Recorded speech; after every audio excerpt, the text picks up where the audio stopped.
Hello everyone, कैसे हो आप सब। एक बार पुनः स्वागत है आप सभी का हमारे अपने YouTube channel Shiv coaching classes पर। आज की इस वीडियो में हम देखेंगे बीजांड की संरचना यानी स्ट्रक्चर ऑफ ओव्यूल्स।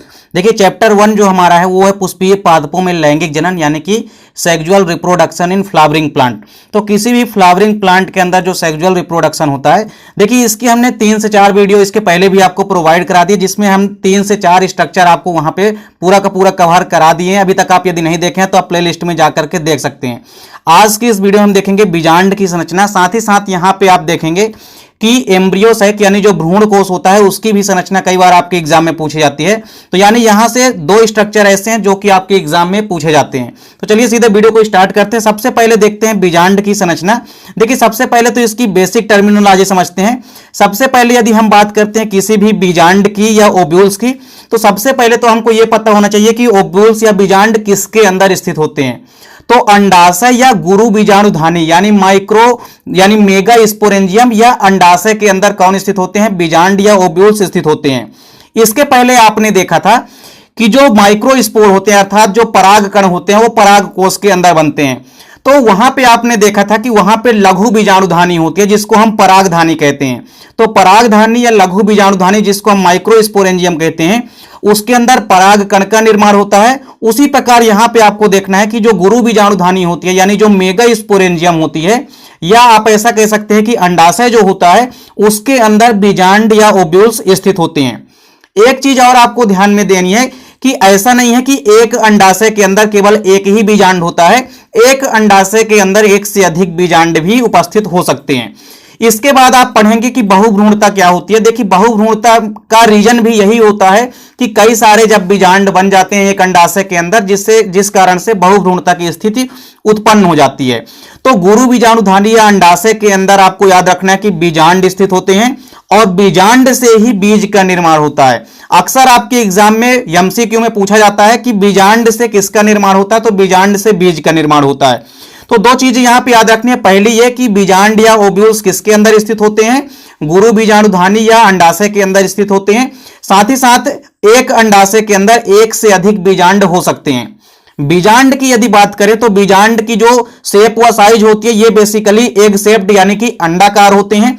साथ ही साथ जो बीजांड होता है यह एक श्वेत संरचना होती है यानी स्ट्रक्चर इसके सफेद रंग की होती है। साथ ही साथ जो अंडाशय होते हैं उनमें बीजांड जो होता है वह एक गद्दीनुमा संरचना के द्वारा जुड़ा होता है और इस संरचना को हम अपर या प्लेसेंटा कहते हैं। तो अपर या प्लेसेंटा के द्वारा जो बीजांड होता है वह एक गद्दीनुमा संरचना के द्वारा जुड़ा होता है किसके अंदर, अंडाशय के अंदर। तो अंडाशय के अंदर आपको याद रखना है कि जो बीजांड होता है वह एक गद्दीनुमा संरचना के द्वारा जुड़ा होता है जिसे हम अपर या प्लेसेंटा कहते हैं। इस प्रकार से अंडाशय जो होता है, अंडाशय के अंदर जो बीजांडों की व्यवस्था होती है अर्थात किसी भी अंडाशय के अंदर जो बीजांडों के उपस्थित होने की व्यवस्था है उसको हम क्या कहते हैं, प्लेसेंटेशन या उसको हम बीजांडान्यास कहते हैं। तो यहां पे आपको याद रखना है 3 से 4 बातें याद रखनी है। सबसे पहले कि बीजांड किसके अंदर स्थित होते हैं, तो अंडाशय के अंदर स्थित होते हैं। दूसरी चीज यह है कि अंडाशय के अंदर एक से अधिक बीजांड हो सकते हैं। इसके बाद जो बीजांड होते हैं वो अंडाकार संरचना होती है या इसके अलावा श्वेत संरचना होती है।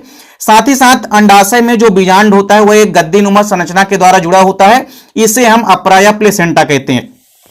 देखिए बीजांड की यदि हम संरचना देखते हैं यानी स्ट्रक्चर ऑफ ओव्यूल्स, तो बीजांड की संरचना में आपको कई सारे भाग दिखाई देते हैं।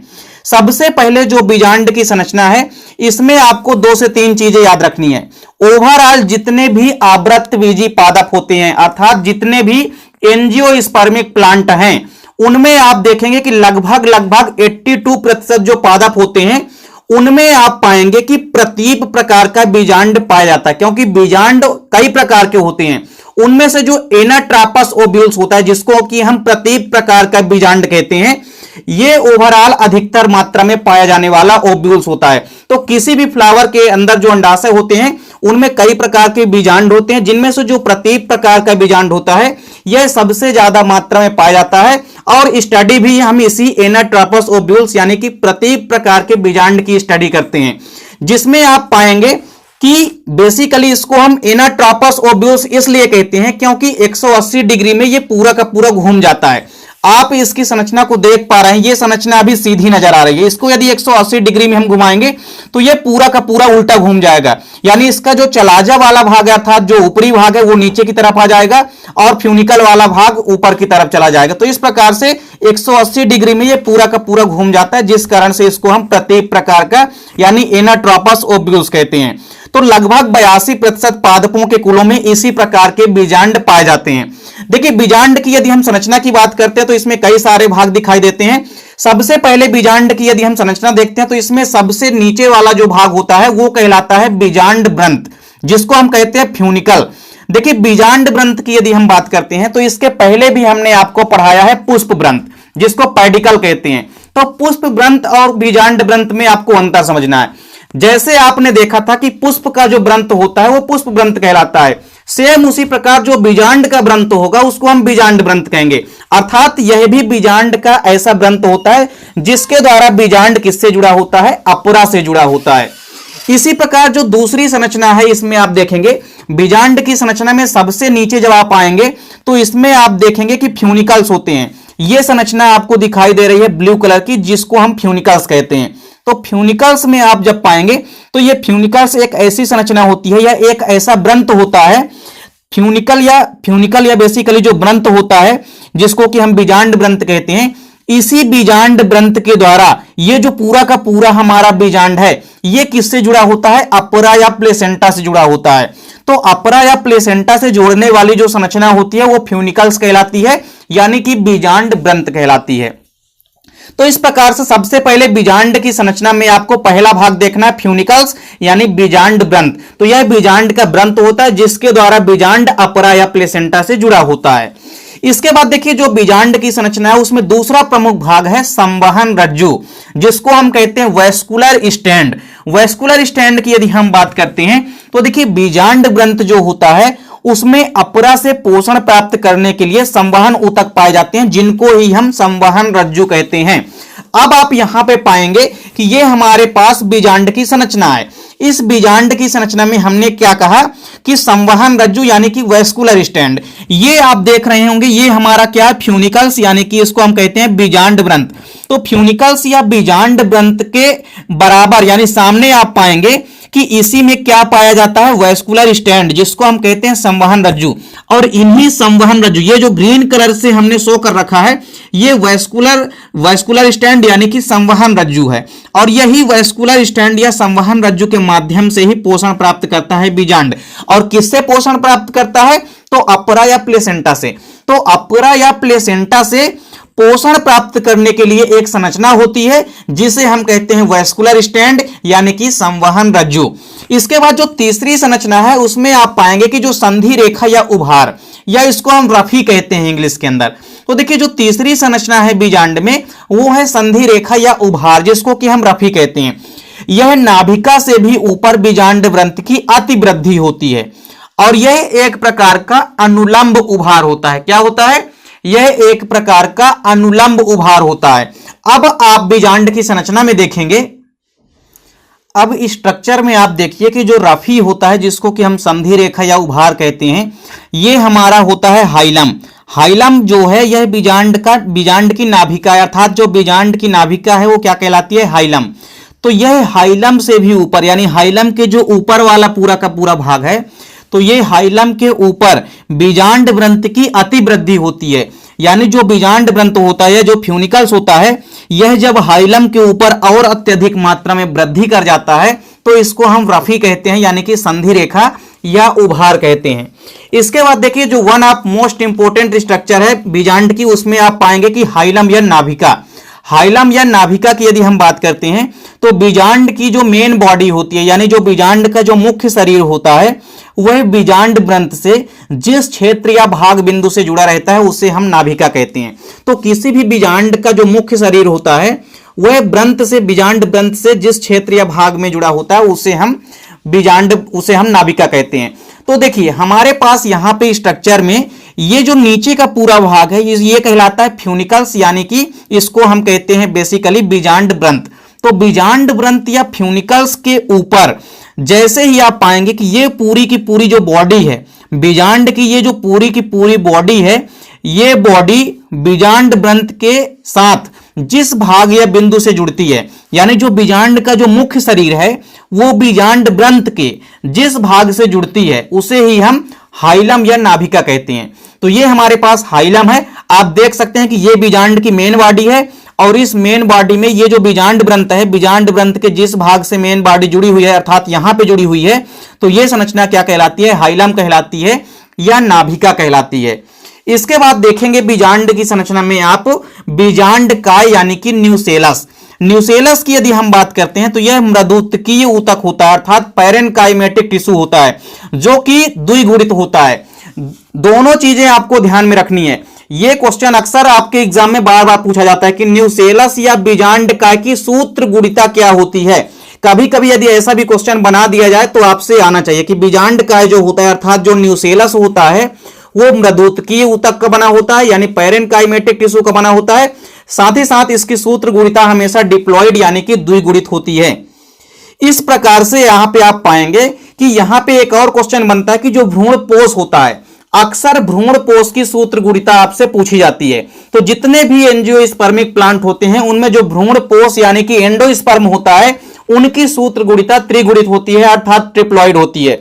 तो यदि बीजांड काय की सूत्र गुणिता आपसे पूछा जाता है तो बीजांड काय द्विगुणित संरचना है, और यदि पूछा जाए आपसे कि भ्रूण पोष तो भ्रूण पोष या एंडोस्पर्म आपको याद रखना है कि यह एक त्रिगुणित संरचना होती है अर्थात इनकी सूत्र गुणिता त्रिगुणित होती है।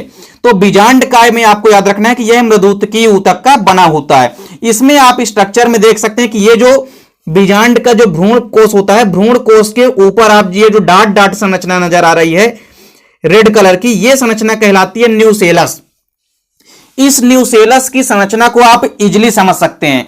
जैसे आप यदि किसी भी आम की यदि आप गोही को या गुठली को आप यदि लेते हैं, यदि उस गुठली को आप बीच से फोड़ते हैं तो उसके बाद आपको उसकी जो भ्रूण होते हैं, भ्रूण के ऊपरी वाले भाग में यानी जो उसका आप पाएंगे कि जो बीज पत्र वाला भाग होता है उसके ऊपर आप देखेंगे कि ब्लैक कलर की जो परत होती है वही कहलाती है न्यूसेलस। तो ये न्यूसेलस आगे चल के उसी ब्लैक संरचना में परिवर्तित हो जाता है।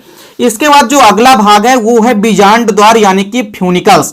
तो फ्यूनिकल्स या बीजांड द्वार में आप पाएंगे कि इसमें अध्यावरण नहीं होता, किसी भी प्रकार से इनमें इंटेगुमेंट यानी कि अध्यावरण नहीं होता है।